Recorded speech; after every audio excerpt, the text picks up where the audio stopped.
literally went from straight shots to looping shots, and he just poured it on, like you said, Brendan, like only Stephen Asplund can. The volume that this guy can put out at heavyweight is absolutely crazy. Declaring the winner by TKO, Stephen Green Asplund. Nothing but great training partners, great coaches, push me every day. Knowing I had it in the tank to push the third round, get the job done. It's nothing new. I do this all day. Declaring the winner by TKO, the Haitian sensation, Neil Magny.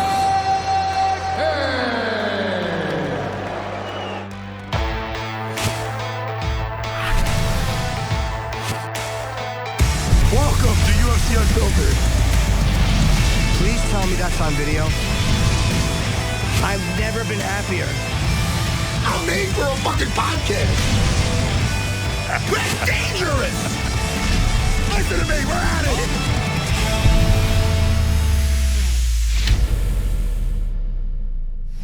it. Welcome to UFC Unfiltered with Jim Norton and handsome Matt Serra. That's your new name now. Thank you. Handsome Matt Serra. Stop it. What I've thought of you a lot, of course, watching these fights, Matt. Dude, 10 finishes. It's one of the best cards I've ever seen. One of the most exciting. Even the fights that went the distance, every fight was really great.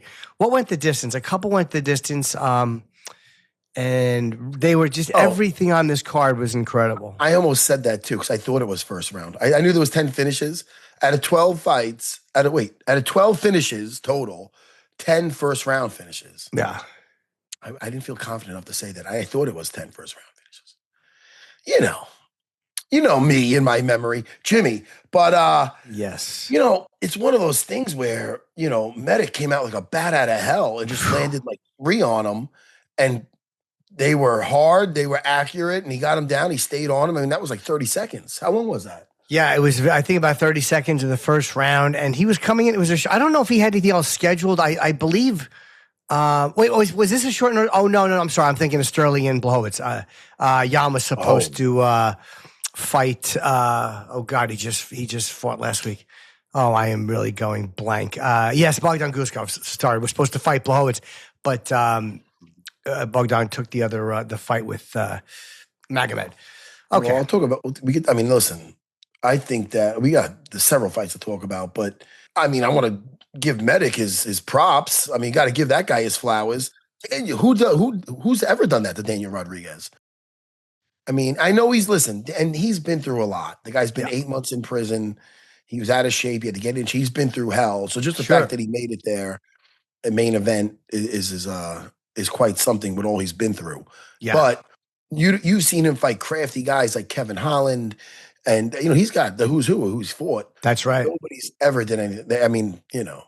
No, he, Medic. How many in a row is that now with Medic? That 4? I don't know. It might be 4 in or a row or 5. 5. I want to, I want to say 5, but I could be wrong. Because I thought I remember them saying 4 on the air. Also, Matt, Navajo Stirling, I had him picked to win, but I think I took him by decision. So I was wrong about that. I didn't expect Jan to go out in the first round like that. Because Jan is so durable. But wow, Navajo Stirling, man, 11-0 is just devastating. He's looked devastating. Oh, man, I can't wait to see what's next. And that's a stacked division, but he's put himself out there, man. That was what a performance. Steven, what's up, man? I'm so sorry you cut out there. Oh, I'm just asking what's up. How you been, man? We haven't seen you in a minute. Man, just on top of the fucking world. I get another chance to come out here and do my thing, and I'm just ready to right the wrong of the last time we went out there. You didn't come out victorious, but you were scrapping. You're a fun guy to watch, Steven. If you're gonna lose, go out that's the way you go out. You know what I mean? I appreciate that. I definitely learned a lot about myself, and I went into that fight terrified, just because of the past and knowing what he's capable of. And I did not fight like myself. I fucked up. Interesting. Now, why would we say this about Petrino? Yeah. You fought in tough guys before. What was it about Petrino that made you feel this certain way? I think it was just so close to home. I think his last fight being Tommy. Tommy's my big brother. Thomas the Train Peterson. He's another heavyweight fellow UFC heavyweight, and he had fought Vitor in October, and Vitor got him pretty good with an uppercut. And I couldn't accept that fight fast enough, and I think I knew that I could have done significantly more in training camp and just preparation. So I was the biggest thing. Yeah, and I was doubtful. And honestly, just like what I was going to be capable of. It was, peaks and valleys, but this one I was just like, I haven't done enough. But now was it injury? I mean, listen, I've been through some rough camps. I mean, sometimes you try to work around things and you think you could swing it, and then you're like, man, I've been there. I know. Is that what it was? Was it an injury, or? I know you don't want to be that guy, but you have to work around things. You don't seem lazy. As much as I want to say it was an injury, man. Don't get me wrong. Like my hands were jacked after the Sean Sharaf fight. Like I probably could have did another couple weeks of healing, but that definitely didn't play a part in it. It was just I wasn't working throughout the winter, and I've admitted this a couple of times since the fight, but throughout the winter. Obviously, I'm training or whatever, but I work a very strenuous job typically throughout the summer months. 9 hours of working my ass off. Concrete. Oh, concrete. Yeah. So in the past, I was doing like poured walls, foundations and stuff. And then last summer, I was doing city sidewalk all throughout Minneapolis. And part of it was I got comfortable. I got a little complacent after winning that bonus. And I was like, no, like we got money, we're comfortable, like we can live, and it's cold out. So, I'm going to go train and I'm not going to fucking push myself. And it was just a learning lesson.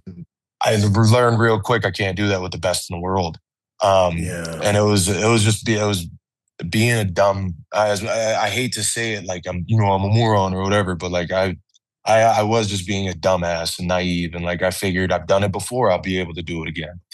And man, you're taking full accountability, bro. Yeah. That's the way you do it. That's the way you do it. You know what I mean? Because then you move ahead now. You just don't blame anybody else. A lot of guys do that, man. When you lose a fight, so many people want to make you feel better about it.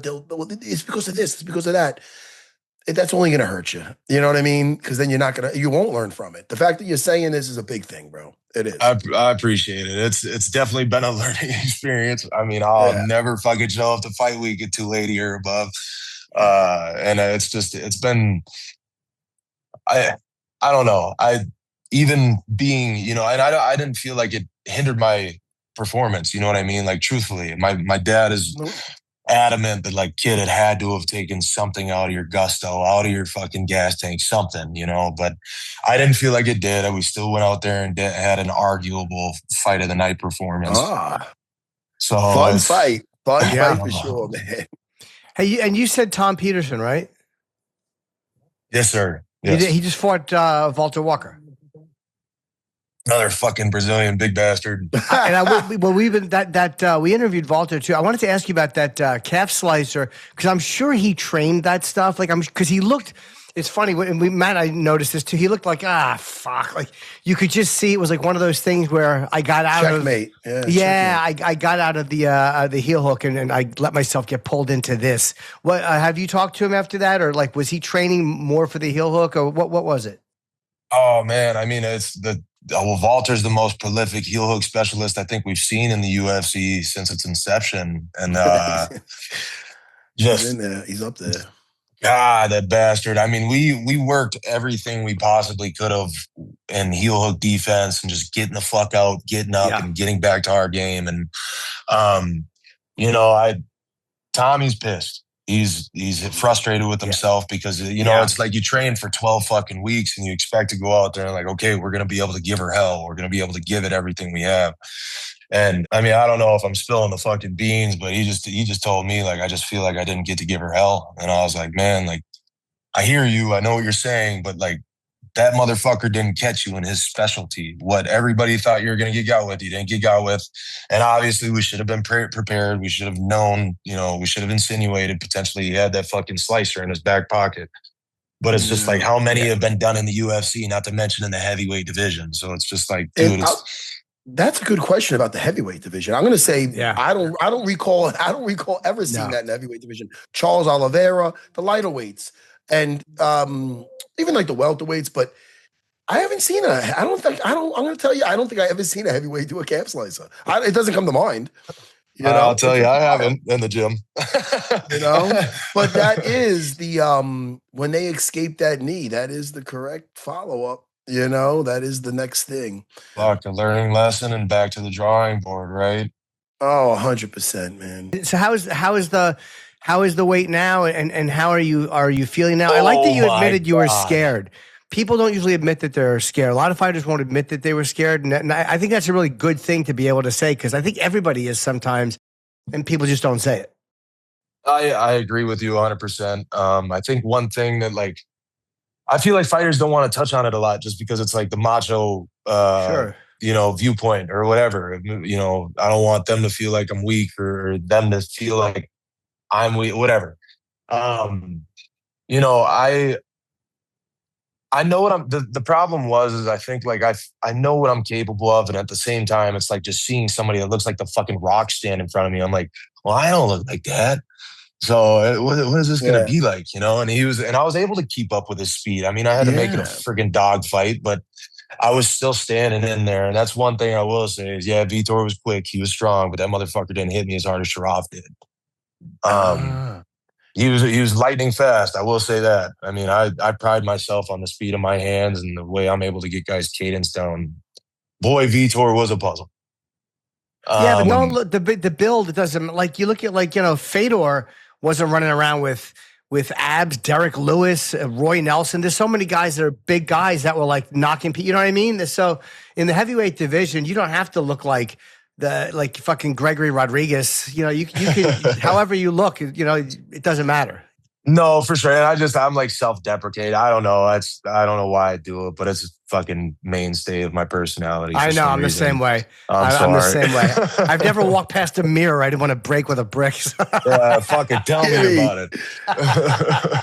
Hey, I don't know if this is a typo or not. When's your next fight scheduled? This Saturday. This Saturday. Yes, sir. Hey, Jimmy, look on look when it says Steven's next fight date. I assumed it was Saturday. Let me see, buddy. It's I got March 14th on my shit. Oh, I don't want to throw the last one. That was the last one. Steven's next fight date. Okay, I'm not throwing my producer on this. No, he just likes to copy and paste, and sometimes he forgets to remove the old. I'm like, wow, you're really promoting this thing way out, huh? Yeah. They have high hopes for this fight. I'm like, what the fuck? I did want to say, in regards to just training and everything, man. When I got home from Vitor, I was gutted. I was so disgusted. These losses are death to me. You know what I mean? I don't fucking go out the Monday and I know I posted videos of my face afterwards and I'm talking to the fans or whatever. That's just me trying to, just be like, hey, I'm still here. You didn't break me. I'm still around. But when I lose, man, I don't show my face for a fucking week. I can't. And it's hard. It's hard to. So with that fight, the UFC, thank God, for Hunter Campbell, Mick Maynard and Dana, they took care of me. They treated me pretty well. And with that, I was able to invest in myself. I got me and my lady and my baby and my soon-to-be baby girl a home. And I basically bought a home gym, man. I bought a ton of dumbbells, a fucking Rogue Echo 1 Aerodyne bike, a cycling bike, a squat rack. And, I've been hitting weights 4 times a week, the Aerodyne bike 6 times a week, training 4 to 5 times a week. And I'm making sure that I'm treating this shit like this is the opportunity that I have. Yeah. I will not be denied at the gates of my destiny. And that's something that I've been saying since I've started this. I feel like this is where I'm supposed to be. I know I'm not the most technical motherfucker. I know I'm not the most pretty fighter, but man, we get the job done and we make some entertaining shit happen when we're out there. So I plan on going out there this Saturday and imposing my will. I'm very confident in my ability right now. I'm confident in my strength, cardio. I feel great. And the mistake you made with the weight last time and putting yourself through that, whether or not that affected you, you never have to make that mistake again. Like, you've made it. And like, hey, I can't do that again. And, so whatever mistakes you made, you learn from them and you just don't make them again. That's all. And better to make it now and still have a good fight than, when you're fighting for the number one spot or when you're fighting, obviously, for a belt. There's worse times to make it. I appreciate that. And thank you 100%. I definitely do not think that I will make a mistake like that again. Yeah. Yeah. And listen, a mistake is a mistake, but it's not like you didn't go out there and pull the trigger. They took care of you, but you took care of them. You know what I mean? Thank you put you. on a show. Thank you, Matt. So that's how the business works. If you went out there like, I didn't have a good camp and you're just being defensive, you just want, not you were pulling that. You were making it a dog fight. That was a fun fight. It got fight of the night, correct?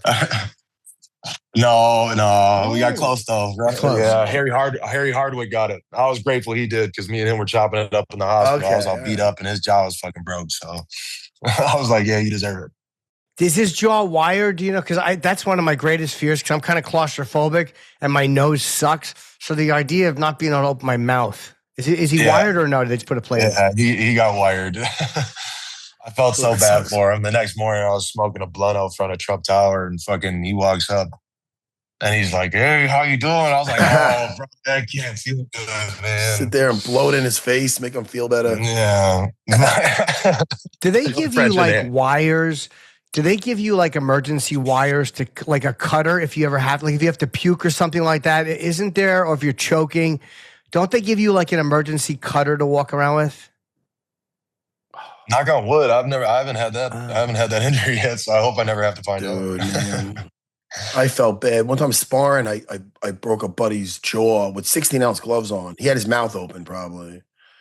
Oh, did he get wired? He had to get like a metal plate. He had to get like a metal plate in that thing. That's fucking tough, man. Yeah, I felt fucking horrible. Yeah, But it's a tough fucking business. Yes, yeah, that it is. Hey, get your hands up. Have you met Mike Tyson, Shane, or Adam Sandler yet? Those are the guys you wanted to meet. No, but I did get I got follow backs from a lot of fellow comedians of yours that I'm like huge fans of. Tim Butterly, Joe DeRosa. That's awesome. Fucking David Stowe. It's been really cool. So I've been eating this shit up, man. Like I'm an ignorant little white kid from Minneapolis, and to be in this position and to be able to eat this stuff up and to have this platform, like I'm just going to try to promote the message of positivity and love and try to go show out what the fuck I can do, man. Because I promise, man, as long as I'm here, I'm not going to be having no boring fights. I'm of my own volition, at least. And did you put on Instagram a couple of days ago that you want to be an inspiration to fat kids all over? What was that? Was that the last time you were on, or is that like an old thing? That's something I've kind of said my whole as soon as we got the platform for the UFC, just because regional, I don't feel like I was getting any sort of glow. I mean, the local scene, it's cool, but now I absolutely want kids to not be ashamed of their bodies and stuff, like, because whatever, I was an asshole too growing up, but all I heard growing up was titties, fat ass, fat boy, and I'm not like it's whatever, it made me stronger, it made me who I am, but it also, I don't want any little kid that's getting bullied or doesn't feel like they're less than to have to second guess. Like, you just got to work hard, it's about putting forth that first step and dedicating yourself to something greater and trying to be better every day. And I'm reading you. Sorry, Matt. You don't hate on Josh Hokett. You hate him. Is it? He rubs me the wrong way too, and I don't mind a guy who shit talks. I just sometimes I don't really. Sometimes I find it irritating. But he is good. I mean, he was very impressive against Lewis, and that slugfest with Curtis Blades. I mean, he can give it and take it as well. He's an impressive fighter. But is it just you don't like the way he communicates? I guess. Well, and I feel bad talking about him again because, like, obviously I'm I'm relatively far out of his realm. I gotta get a couple fights to get up to that fucker. Sure. It's okay, man. Speak your mind. That being said, I got offered a short notice fight for Josh Hockett in San Fran in April or May of 2025. I accepted the fight on the drop of a dime. I was like, fuck yeah, you guys pay me, I'll fly out, I'll fight him in his hometown crowd. Like, I don't care. It was on 2 weeks notice, and I had just fought 3 weeks prior. Well, no contract came. So I reached out to my manager, and he basically said that they turned us down. And I was like, okay. And then I saw who he ended up fighting, which was, if I'm not mistaken, it was like a 5-4 guy or something like that. And it was a quick fight. He ended up getting into the contender series for that. And I was like, oh, whatever. And then I got into the contender, had the performance we had. And then I had my debut, and I had my little, post-fight message just talking about bullying and talking about the inspiration or whatever, kids to be better. He went to Twitter and started talking shit and said something like, fat boy, and keep winning and you'll be bullied again. And I was like, hey, motherfucker, don't be forgetting, like, you turned me down. And I'm ready for that smoke whenever. I wish we would have got a chance to align a little sooner, but I plan on getting up to where... These guys that they get too personal and they get too nasty, they got to take that into consideration. You know what I mean? I'll drop. I'm with it, man. I'm like, I love the Knicks and the Nate Diaz's and all that shit, man. Fuck that. Like, I don't take kindly to disrespect, and obviously I'm an ignorant asshole, like I said, for reacting like this. But I don't like that shit, man. I don't like that bully fake persona shit. That's not who he is. Everyone I've interviewed with that has interviewed him talks about how sweet he is. In my opinion, it's just like, just be who you are. I understand the spectacle. We are at a point in our sport where it is a huge piece spectacle. You could say some other shit than fucking, I don't know, whatever. I don't like him. Fuck him. Yeah, man. It was the fight game. Speak your mind. What's the worst that could happen? He wants to fight you? That's great. Yeah, no, for sure. I wish. Yeah, it's the same reason people didn't like Kobe, Yeah, no shit. The guy's like just putting on an act, and then he leaves now that guy, whenever he goes to London, he wants some fish and chips or anything, he's got to look over his shoulder. Leon Edwards sees him. You think he's going to forget what he said about his father? Oh, my goodness. This is what I'm saying. These guys are just, some guys, I'm not saying Josh is, because I don't really know him, and he's put on the thing, but I mean, Kobe, just a dirtbag. I mean, I could never get behind Kobe. Like, I never liked that shtick. It's one thing to talk shit and go at somebody and, ramp up a fight, but God, man. Talk about a deceased family member. It's like, dude, you're garbage, dude. Yeah, certain guys your parents should have done better. Certain guys are really like Chael is the kind of the guy who everybody looks at as the guy who really, because it felt very genuine. And if you talk to Chael now, he's not doing the same thing, but he still has the personality. He's still himself. I think Strickland is very much himself. Even when he says things that he feels bad about and apologizes, I think because he's a real person. And when you're a real person, sometimes you just, you let that, you say things that you wish you didn't say. But for some reason, I believe Sean when he says things, whether I like him or not. Some guys are believable, some guys aren't. And the guys that annoy me are the guys that aren't believable. 100%. Yeah, it's fake it till you make it. You made it, homie. Let's come up with something better. I never had any imaginary beef with anybody, And speaking of Chael Sonnen, when I was getting ready for Matt Hughes, I know I said this before, I was, very, vocal about how I thought he was a dick. And I remember in the sauna with in the whirlpool with at the MGM with Chael Sonnen, and he goes, I think it was brilliant the way you sold this fight and this and that. Meanwhile, when he left, I'm telling my buddy, I go, dude, I didn't really think the guy's a dick. I wasn't trying to sell extra tickets. I'm just kind of letting you know. So it was funny though. He thought it was me just trying to sell tickets. Did you see recently, it's funny, in the last couple of days I saw it it was very playful. It was Matt Hughes and John Jones. I guess they were at a signing or something, wrestling around. It's funny, even after that injury, and obviously they're just fucking around, but even after an injury like that, a guy like that in real life is still dangerous. Like in a real life situation, that guy is still a major problem. Yeah, well, major's a big word. But in real life. He's getting around. Not in the cage, but I'm talking about in real life. Yeah, I'm sure he can still handle himself. Average citizen. Yeah, yes. Average citizen. But for sure. Professional fighter, of course. It's different. But I'm happy to see him fucking around a little bit. You're trying to say I should try to book a rematch? Jimmy, that's, first of all, I wouldn't do that. That's not nice. I would take you though.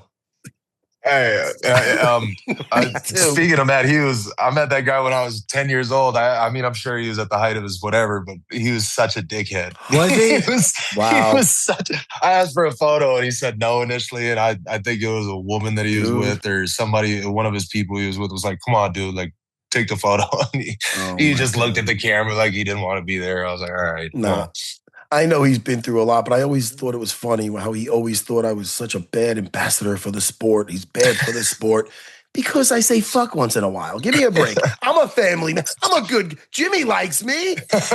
Jimmy, I'm a good egg. BB, you say fuck too much, and I've said that many times. Hey, that's why we fell in love with you, man. There's a reason I bet on your ass to beat GSP, man. I've been such a fan. I've been such a fan of you. Listen to me. If I met you as when you were a little kid, even if it was a fat little kid, I go, come here, Jimmy. I give you a little. I go, who's making fun of you, you little man? No, I would have gave you an autograph.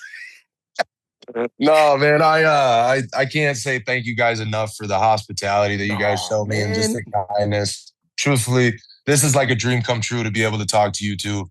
Then now 2 times. I'm so elated and grateful. And you like the comedy, you said. You follow comedians. Oh, my gosh. Yeah, I'm a huge comedy fan. Did you ever watch this guy do comedy, Jimmy? Fuck yeah. I told Jim he was one of my favorite comics. Thank you. My brother keeps trying to get me to, like, my brother's a huge fan of both of you guys, too. My big brother. And, what's your brother's name? Frankie. Big Frank. Shout out to Big Frank. Something tells me that's not an ironic nickname. Something tells me Frank really is big. Big boy. Frank the Tank. I watched him fight a couple of times when I was younger. He was 8. He went 2-0 as an amateur, and then it's in the blood. Yeah. We've been doing it for a while. Why did he stop? Did he have an injury? No, I think it was he just couldn't fucking stop smoking cigarettes, and he didn't care. You know, it's the want, and that's.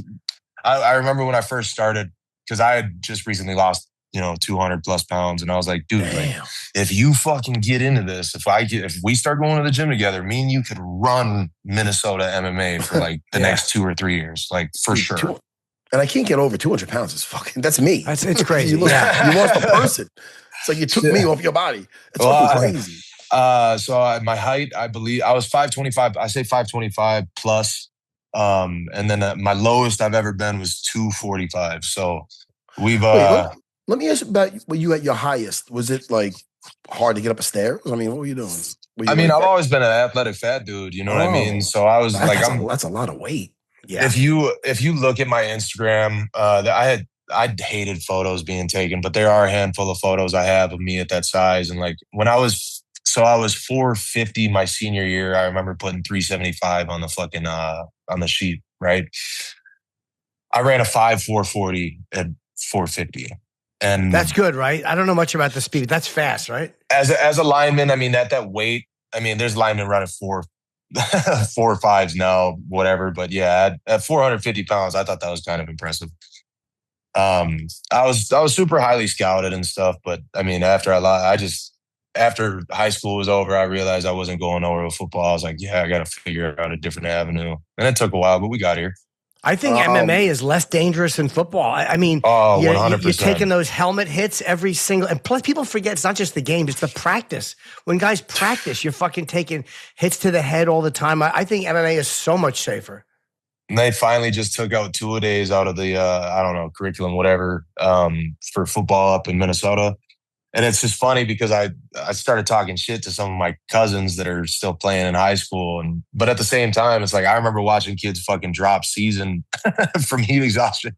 So it's probably a good thing. The amount of stress they put on those teenage kids is fucking crazy. So yeah, combat sports is the way to go in my opinion. Yeah. You're doing great, man. Your fans love you. You're fun to watch. And have a great fight, Guillermo Pat, this Saturday night. Where is the fight? We don't have the fight sheet in front of us. Is it you in Vegas? Yeah, we're back at the Apex. Good. Yeah. So good, man. I appreciate you guys so much. And Stevie. I'll definitely go out there and fight with my heart and soul as I always do. Make it a show at the very damn least, man. So thank you guys so much. Yes, good luck, buddy. And we'll love you have you back on. All right, we'll come back on after the fight or when you have something else coming up. All right. Thank you guys so much, man. God All bless, right, fellas. Stevie. Okay, Take care, thanks a lot. brother. Take care, Take buddy. care, Stevie.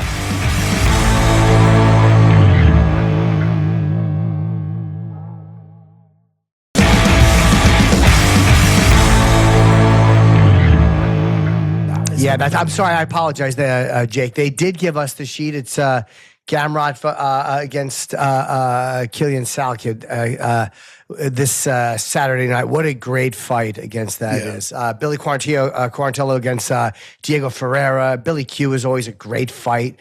Billy Q. Man, yeah.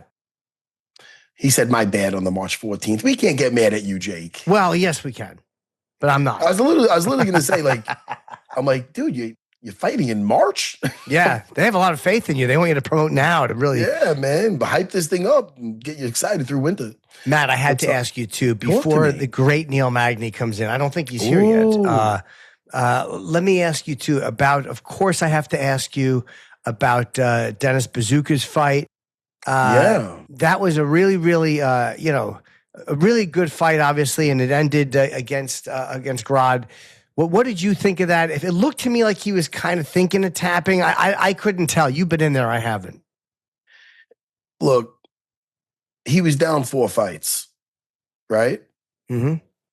I didn't like the way he was fighting. He was fighting on his back foot for the first round, and he's fighting. He has to be more ferocious in there. I don't give a shit. I know that kid. He used to train with us. You know what I mean?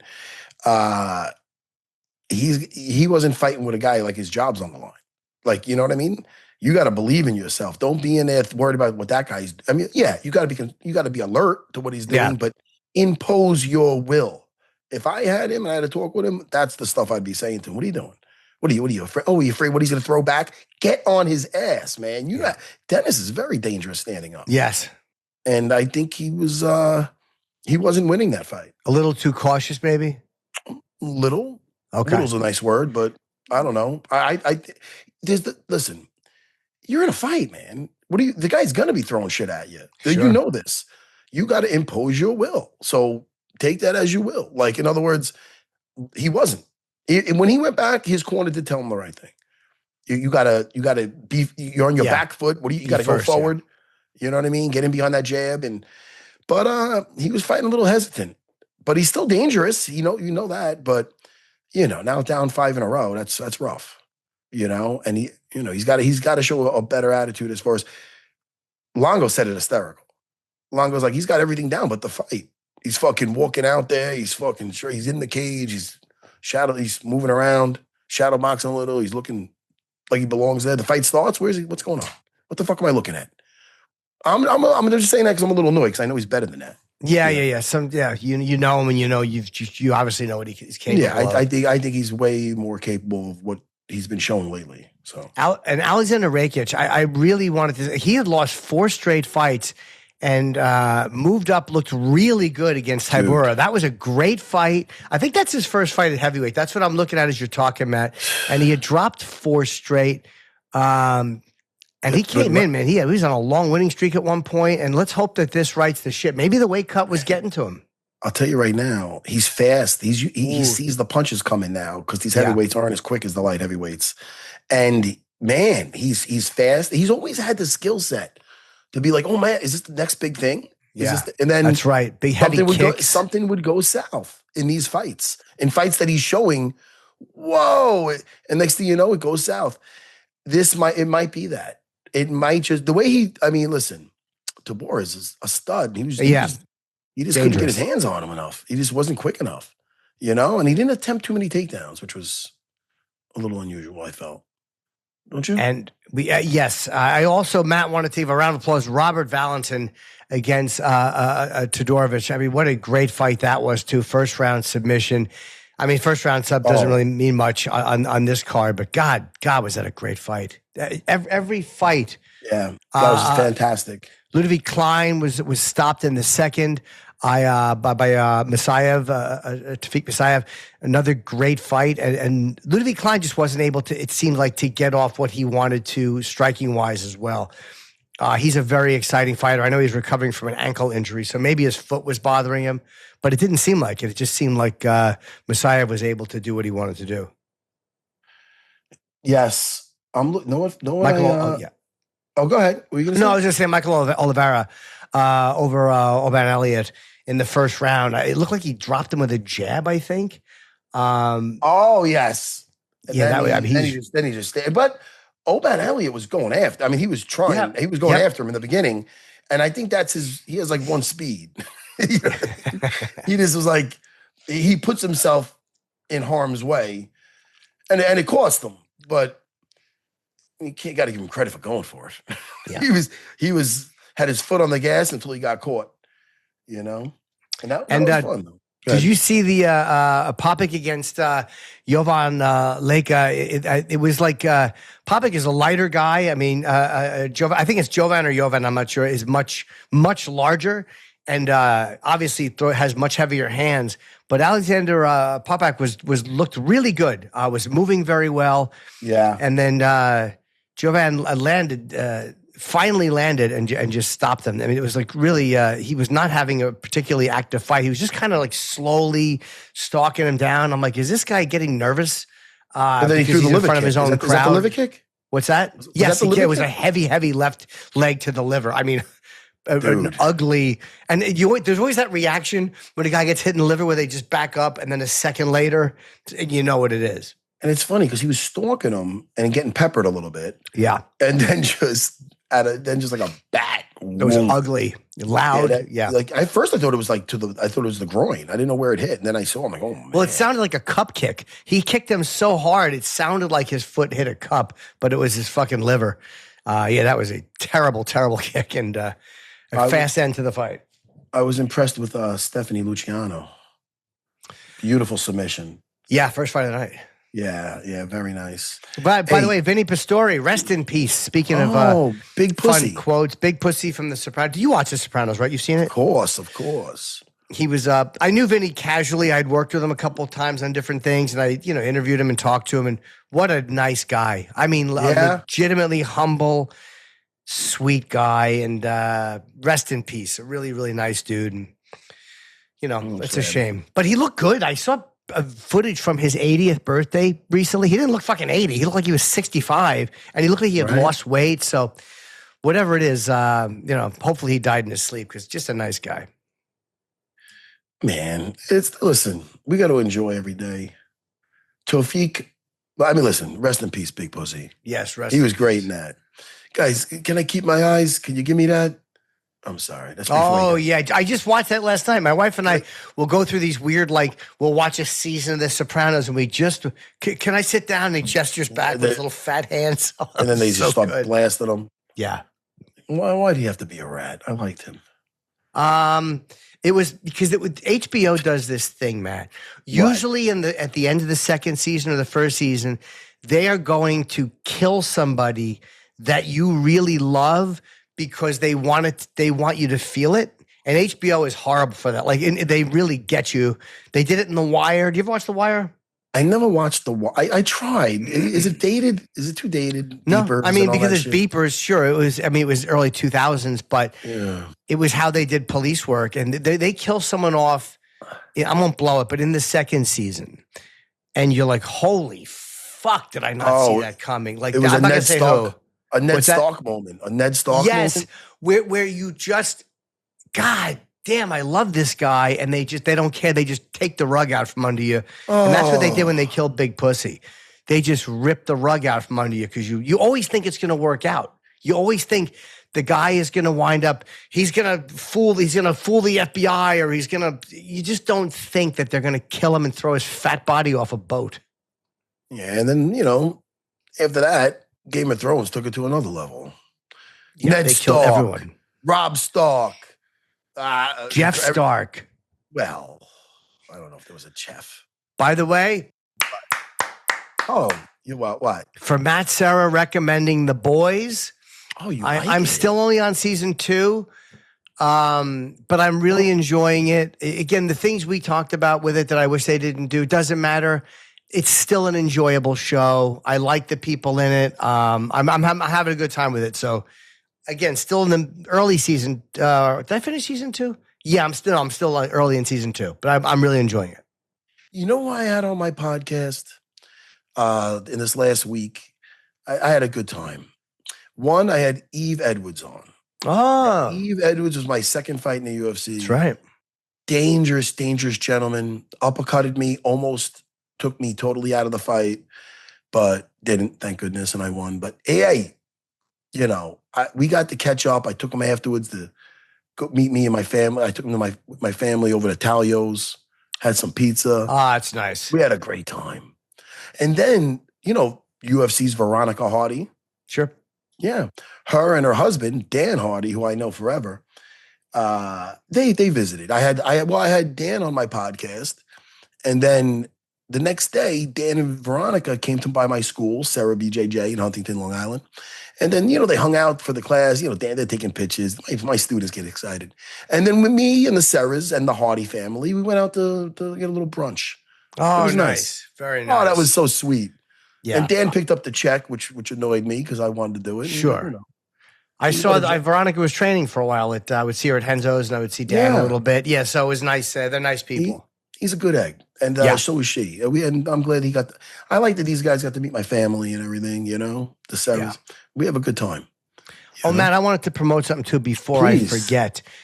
Tomorrow night, my episode 1 of my podcast with Anthony Cumia, Anthony and Jim show, is going to be on YouTube. Obviously, Patreon gets it a little early, but on YouTube tomorrow night, it's Anthony and Jim show on YouTube, 6 p.m. Tuesday night. Our first episode is premiering. I seen them with you, him, and Kerry. What's her name? Karen Feehan, yeah. And the you playing the theme music, and dude, it looks fun. Thank you. It is very silly, and it's a fun show, and I love Anthony, and we work well together. The simple recipe. You know what's funny, dude? I did the Legion of Skanks the other day. Yes. Oh, you did. Yes. Yeah, it was fun. Yeah, those guys are great. And it's so funny, man. Like there was another comedian on with me, and he was a little. I think he was a little nervous. Oh, maybe. He even asked me if I was nervous. He's like, I'm like, no, man, I've done this before. No. And then right before we get out, they say they announce you out. Yeah. Dude, I felt like the guy was getting ready for a fight. Nice guy. And his buddy's there with him. He's like, I'm like, yeah. I go, buddy. Hey, man, listen, remember, if we're having fun, everybody's having fun. That's right. And his buddy's like, yeah, that's right. Listen to him. You're a unique guy, though, Matt. You're a different energy than most people. Most comedians, most people I've known.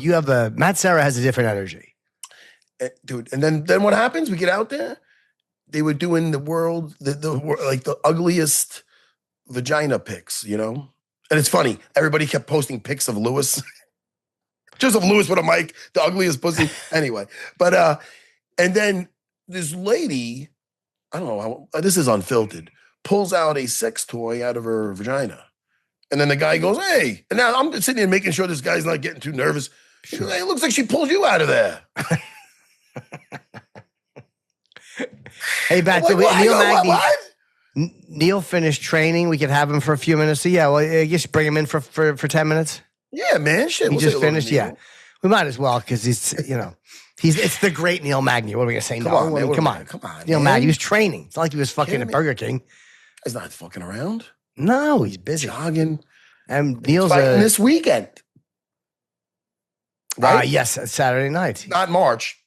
Sorry. No, yeah, today's his 38th. Let's get him on. I mean, what a great birthday gift to see us.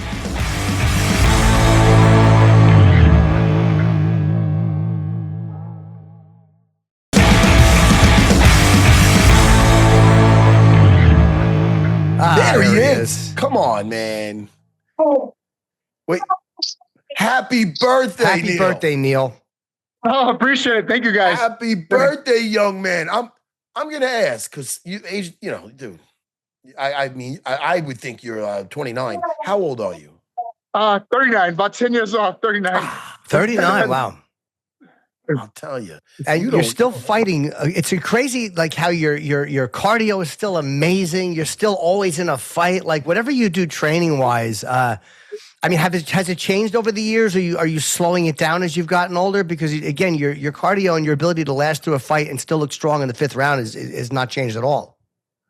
Yeah, so I definitely have changed my training just a little bit. There's some things that I have to cut out, like running, for example. I don't necessarily need to do a 5 mile, 10 mile, 15 mile run this part of my career anymore. I mean, the lungs are already built up, the capacity, they're already good to go. Do a little bit of maintenance, or like 3-5 miles tops is about the most I run these days, at most. And as far as like sparring and training, I try to keep each session to about an hour and a half max, and that includes like drilling, live sessions, that kind of thing. Just kind of like making it technical. And if I do go live, keeping it similar to what I see in a fight, 15, 25 minutes of live work, then cooling it back down and getting the body ready for the next day. Yeah, it is wild with that, because I found out the hard way. I was 34, still training like I was 24, and I blew my back out, man, getting ready for a fight. Just L4, L5. Just, I was a mess. And I'm like, I got to change some things around a little bit, you know? Yeah, I mean, and the other part about it, man, life just keeps me young as it is. I mean, I'm very fortunate to have two boys, 4 years old and 6 years old. Those dudes are so active that they kind of force me to be active. Like, you know what I mean? Like, I'm not the dad that can sit back, sit on the couch and watch them play. They constantly get me involved with, like, hey, Dad, I'm gonna go for a dirt bike ride. And when they say go for a dirt bike ride, they don't mean me riding the bike, them riding along. They mean them riding their dirt bikes and me running alongside them. So, yeah. So even though like I've cut down on like the quote unquote training as far as like running those long endurance runs and that kind of thing, just staying active with the boys keeps me moving as well. I mean, those guys keep me sprinting, jumping, squatting, crawling, doing all types of crazy things. So I think that plays a big factor as well as like keeping the body mobile, keeping the body youthful as well. Was there a moment when did anything happen that said, wow, I have to change this? Or was it just taking the advice of other people who are in their late 30s fighting? Was there something that happened that made you decide to change it, or was it just common sense? Honestly, it was a combination of both. I mean, I did get the suggestions from coaches saying like, hey, I think you should do this instead of how you've been doing things. And for the most part, I'm like, yeah, whatever, I'm good. I'll just keep doing things my way. And then over time, I noticed that like, if I were to do 2-3 training sessions in a day, I'll notice that second, third session is just not as sharp. My body's not recovered. The guys that I should have no problem beating or hanging with, they're like taking me down at will, submitting me at will, that kind of thing. I'm kind of like, damn, dude, like what's going on here? So like just kind of feeling that, seeing it firsthand, just kind of forcing to put things in perspective and realize how important the recovery and the downtime is. So like I said, I'm taking the warm up in consideration into my training sessions, the actual like working clock for as far as like what is I'm getting done within that hour and a half session, and then incorporating the cool down and the recovery within that session as well. That way, when I do those 2 days, I'm already recovered, ready to go, and I don't feel like I'm dragging in a ton of breaks from the session before. Do you have your own school now, or are you training out of another school? No, not yet. I mean, it's okay. and I think that's another thing that takes a toll. I mean, like most guys who get to this point in their career, get this point in their age group, they already start thinking about like, all right, cool, let me see what comes next, so to speak. So they start planting seeds with like the schools, teaching other fighters and coaching, that kind of thing. And I realized within the last 5 years that like there's only so much for me to go around. I mean, if I'm going to be the real estate investor, I'm going to be the guy to be present for his kids, I'm going to got to be there for fighting. I can't afford for more eggs in my basket. Like, you know what I mean? I got to kind of take care of what's there already. And right now, the biggest priority for me is family, training, and competing right now. Now, sometimes it kind of happened with me a little bit. I had some health issues, but another part of it was I had a family. I was fighting for a while, and you start to lose the fire. Like you start to lose like the hunger, that attitude of I don't know. I started to become a little civilized, I guess. So, not that you're not. Neil's like, no. But with yourself, how do you keep that fire burning? You still seem hungry, and you've been in the game a while. I mean, tell me. I mean, where's your head at with that? Yeah, I mean, I think for me, like taking a step of humility goes a long way. Like, you know what I mean? Like, there was a point where I would sit back and I watch I watch yourself. I remember watching you and Matt Hughes go at it on the Ultimate Fighter. During that scene, like that was one of the scenes I was watching Ultimate Fighter back in high school that really got me involved. Guys like Dorian Price were guys that like I would kind of mint myself out there very early on, kind of thing. So like being a young dude getting into the sport, you're kind of looking up to a lot of different guys that are doing the thing that you're doing, and then you get to the point that like these other guys become your peers. So you almost are like reluctant to give them credit. Like, hey, screw that guy, I can beat him. Or it's like, you know what? Like, I don't necessarily have that in me. Like, I can see what my peers are doing, and I give credit where it's due, and actually like applaud the work they're doing, and still be inspired by what they're doing as well. So if I see a guy go out there and have a great performance in my weight class or what else maybe, I'm like, damn, that was impressive. It forces me to get back to the gym and work to the level that they're at as well. There was points in my career where like I was like sitting at top 5, gunning for the next opponent. I felt like guys are quote unquote ducking the next match or whatever. That it makes it very easy to kind of like, man, screw that guy, I can beat him or whatever else it may be. And that attitude of like, I don't want to call it entitlement necessarily, but that attitude of like, I'm the next guy up. I deserve this. I deserve that. Starts getting the best of you, as opposed to the humble approach of like, damn, this guy's doing real good things. I can still pursue what this guy is achieving right now currently. Who was the first guy you fought that you remember having that, wow, this guy was kind of a guy I looked up to, and now he's a peer that I have to stand across the cage from? Do you remember? Yeah, so I had that happen twice throughout my career. The first guy was Carlos Condit. Carlos Condit's the guy I watched when I was in high school or right out of high school, fighting for WC and that kind of thing. And then fast forward about 5 years after high school or so, I was fortunate enough to go down to Albuquerque and train with them. And I was like, holy cow, I'm training with Carlos Condit. And then fast forward a couple years after that, I'm standing across the cage from this guy. I'm like, wow, I'm about to fight Carlos Condit, dude. This is pretty cool. And then the second time I got to feel that was Robbie Lawler. I was very fortunate to train with Robbie Lawler down at the Hit Squad while I was in college. And I remember I was like 19, 20 years old at the time, and I was a sparring partner for Robbie Lawler. Like, this dude would literally, like, not even like beat me, but beat my ass, dude. It was damn near assault. like it was damn near assault, the things he would do to me in the training room when I was a kid. And then to get to the point that by the time I got to my senior year of college, I was like, man, I'm kind of holding my own with Robbie Lawler, and to watch him go on and achieve what he did in Strikeforce, come out to UFC,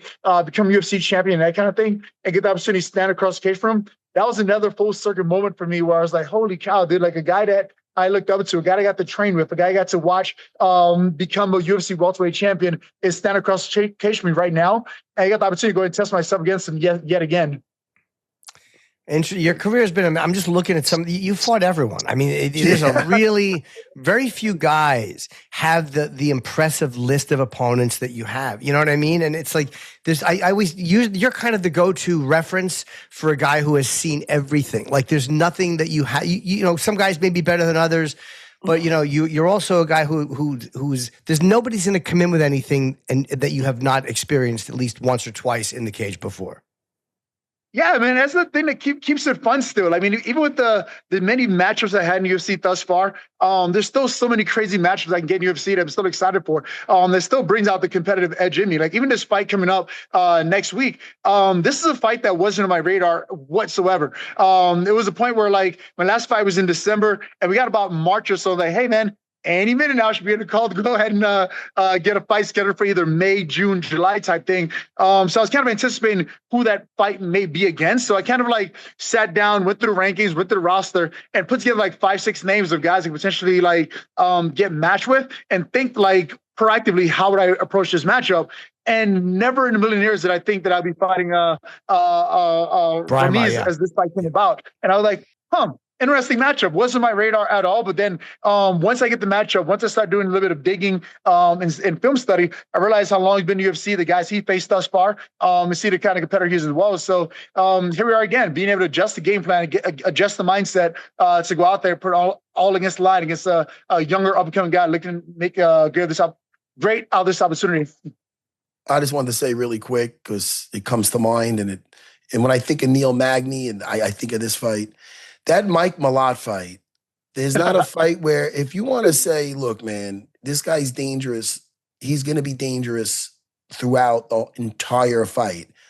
That sums you up right there, where you had to weather some hard storms there. And then the way you finished that fight was just wild in that third round. That was such a great fight, dude. And to see him go on from that and grow from that, and he's doing great. He hasn't lost since. It just shows. That was the last month he had. He's ranked close to the top 10. Man, that was a great experience. And that's kind of the thing I was about when it comes to like humility. Like, I was very fortunate for what Mike Malott brought out of me in that fight. He put me in a position where he was pushing me to my breaking point, and I had to dig deep to find a way to come out victorious in that fight. And there's nothing against like his ability as a fighter, his skill set as a fighter. That was just a sheer battle of will when it came down to it. So I was fortunate to walk away with the victory in that fight, but I was even more fortunate for what that fight showed me that I was capable of and what that fight brought out of me. I think that did wonders for him also. Yeah. I think that if you've seen his fights after, and he's won ever since. The first fight back, way more reserved. Not bad, good, technical, but way more reserved. He did not want to feel what you made him feel. That's worse than getting knocked out. That feeling of that he was exhausted, and it was brutal. And that feeling that could ruin you. So you seen him come back, and it was impressive. He won that fight. He's like, look, I just needed a W. I know it wasn't. And then you see him picking up, looking more like he was. But I think I think that fight, that 15 minutes, almost 15 minutes with you, was I mean, even now, like he's getting ready for his second main event fight. So he's getting ready to, like, that fight not only showed him, like, man, dude, I have a lot of work to do to make it through a 15-minute fight, but now he's getting opportunities for 25-minute fights. So he has to go a lot deeper and grow a lot more. And I think that was definitely a fight that, like, helped both of us grow and advance just as humans and as fighters, for sure. 100%. Great.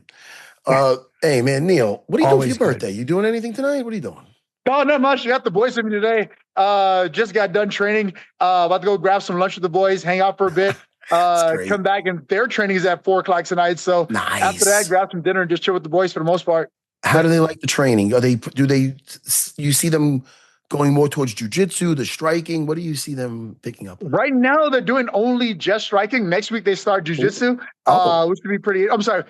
2 weeks, they start jiu-jitsu when I get back from my fight. But they're loving it, dude. It's exciting to see them wake up and say, hey, Dad, we have training today? Like, when they're asking for it, that's like, all right, we're in the right place.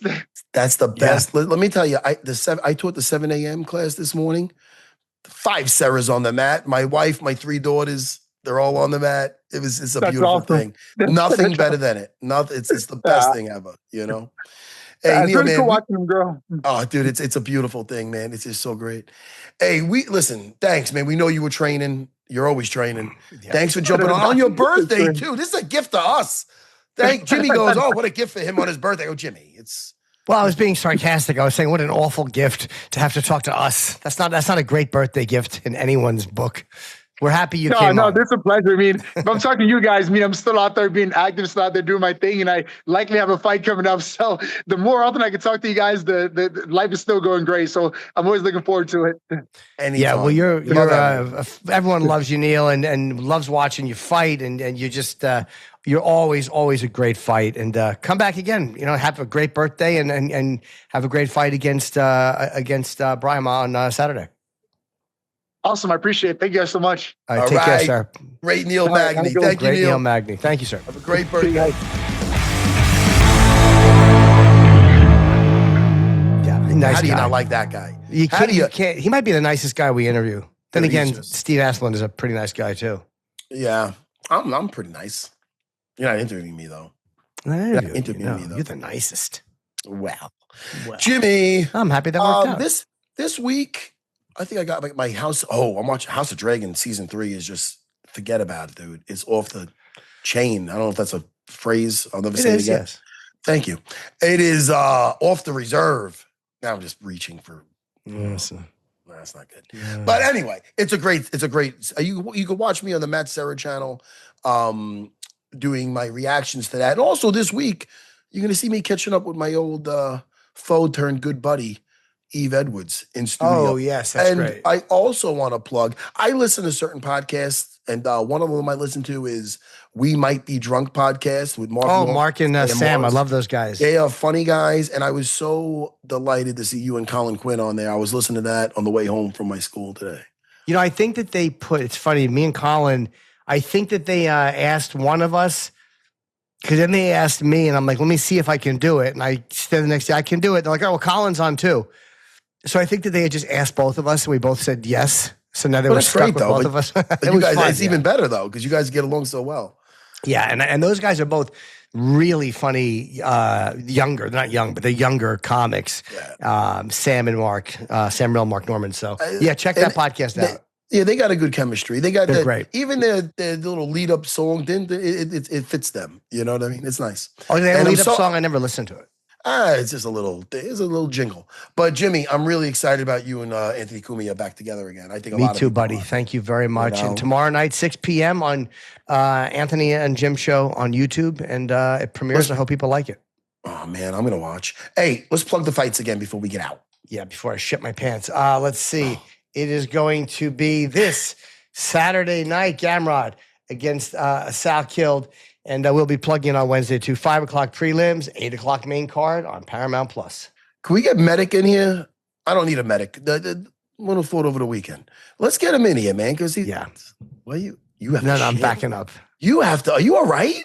Oh, I'm okay. But I mean, I had a lot of coffee. Happen? Oh, did you? You know what I'm drinking now? New mushroom coffee. Want me to tell you about it? It's supposed to be good for your gut. Oh, okay. Yeah, it's supposed to be good for your gut. It don't taste like mushrooms. Is it magic mushrooms? Like, do you shit your pants, but you're hallucinating so you don't notice? No. That'd be good, though. I'd buy that product. Jimmy, I'm going to talk to you in 2 days, and I cannot wait. Yes. Thank you, Steven. Thank you, Neil. Matt, I'll see you in a couple days, buddy. Have a good number 2. Yeah, bye. Goodbye.